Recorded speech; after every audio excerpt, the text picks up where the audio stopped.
Well, hello. This is a 1986 Yamaha XJ700 Maxim. This was a power cruiser offered by Yamaha in the mid-80s. It was only offered for 2 years, 85 and 86. The bikes are generally very, very close other than some color things. They were great bikes, bulletproof bikes. They kind of were one of the last few 700 or 750s that Yamaha offered in the air-cooled, with this air-cooled engine. This was a bike that I first had my hands on about 8 years ago. I had it for a year for the owner, and just as a favor to him, I just got it running because it hadn't been running in 10 years.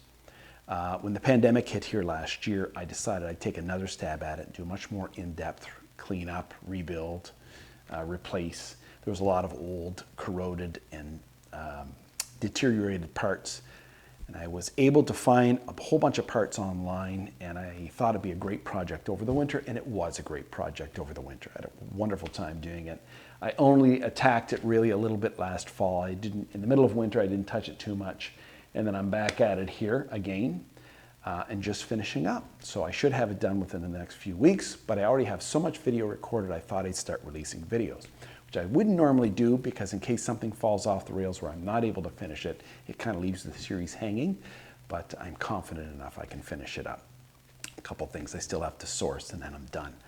Anyway, this is a great bike if you've ever considered, if you have a mechanical inkling, but you're kind of timid about attacking a project such as this. These old bikes from the 80s, from any of the Japanese manufacturers, are great project bikes. I don't like the bobber thing that's going on now. For those who like it, more power to them. I prefer them back in their original, these bikes back in their original form. This one, fortunately, was never chopped up. So this is basically very similar to how it looked leaving the factory. Great functional motorcycle, good afternoon rider.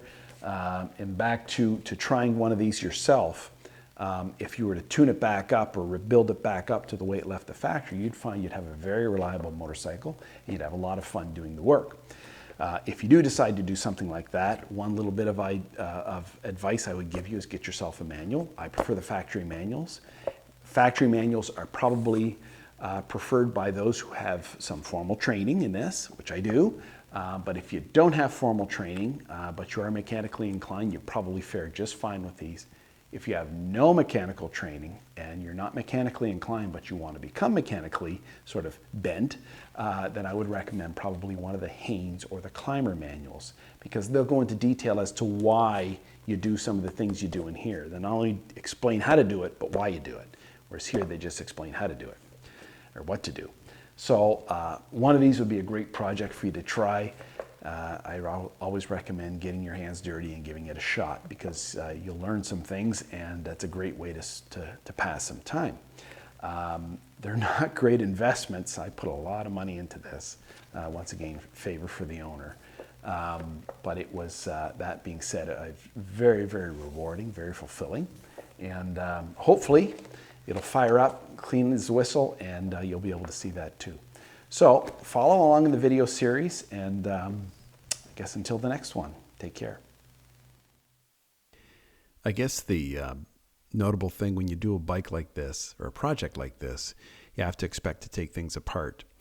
Here I've taken off basically a poorly covered seat and some aftermarket exhaust pipes, a whole bunch of other stuff that's either faded or broken or deteriorated. You're down to the bones of the bike.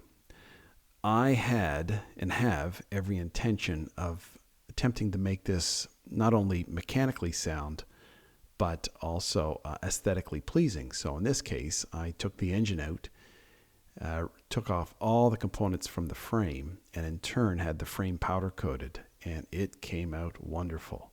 So I'm quite pleased with that. So now I have the bones to start my project. You'll see in the next video. Thanks.